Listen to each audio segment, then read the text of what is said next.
In this video, we're going to discuss and compare Infuse versus Apple TV. So in order to see which one is better, let's head over and see which one. So on this case, you can notice right here that Infuse have some key comparison. Infuse plays nearly all formats like MKV, MP4, ISO, and Blu-ray rips directly, avoiding transcoding and providing superior 4K HDR and Dolby Vision support. For its performance is generally faster and smoother as well. So as you can see right here, Infuse can be serverless and it offers a more modern, customizable Apple TV-like interface. Meanwhile, let's head over and see what is up with Apple TV.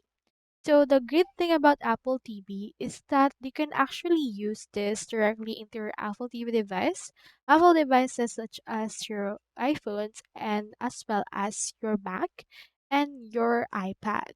So with this is actually an official way to watch things. So that's all there is today, and I hope this video helped you out.